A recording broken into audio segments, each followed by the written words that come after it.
This will be a short look at the visual arts in the Carolingian period. There's really only two types of visual arts that I want you to associate with the Carolingian period. And you have examples of both of those types of visual arts in your textbook. On page 40, you have a good introduction to the illuminated manuscript. Here you have a page from a book written by a woman named Hildegard. She was a famous mystic and wrote about some mystical experiences. A mystic is someone who tries to communicate intense religious experience in ordinary language. And you have actually several pages from her work on page 40 in your textbook to look at.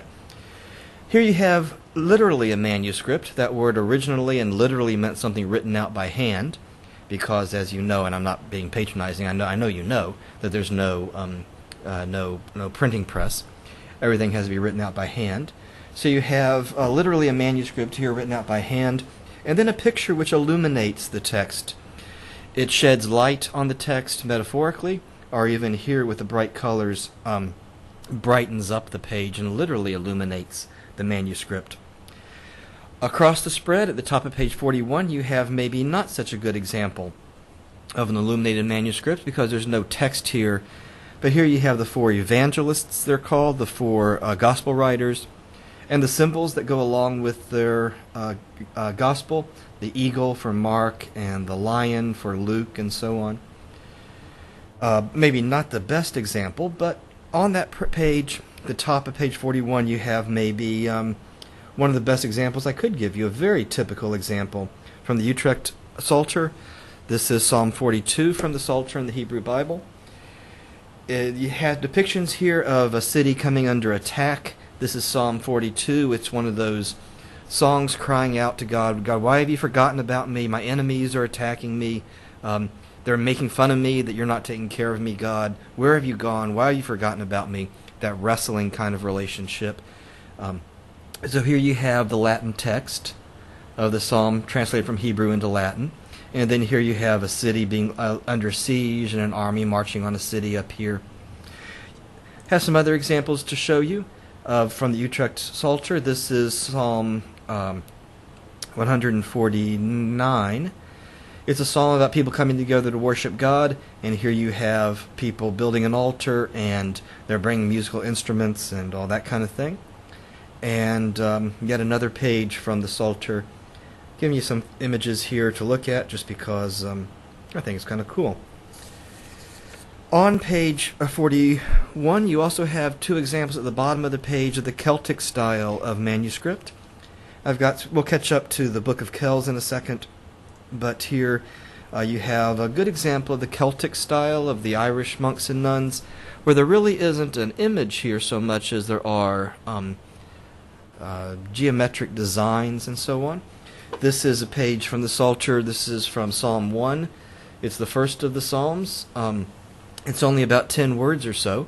The psalm goes on for another maybe 200 words, and then there's 149 psalms after that one. So it's an awful amount of work that goes into creating these beautiful manuscripts. Here is a page from another Celtic manuscript called the Lindsapharne Gospel.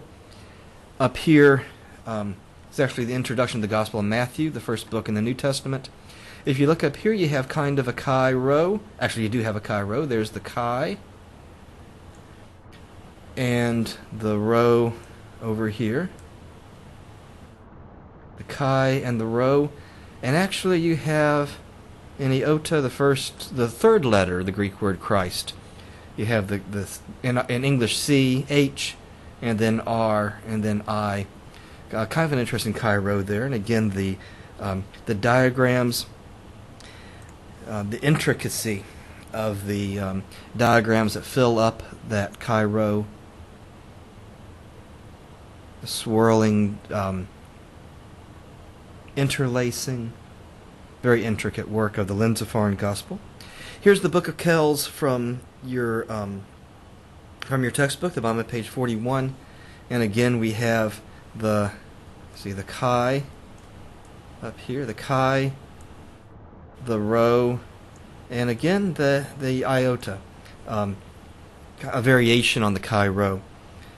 Looking carefully at let me get rid of that nasty stuff. Oh, bad. Come on. There we go. The intricate sketching and filling in the spacing here. Here you have, if you look very carefully, you'll see that these are actually interlacing snakes. Snake heads who are spinning around each other there. Let me get rid of that ink so you can look at it. Over in one corner you have, let's see, 2 mice and 4 cats playing games with each other. If I don't think, oh no, I don't have that slide.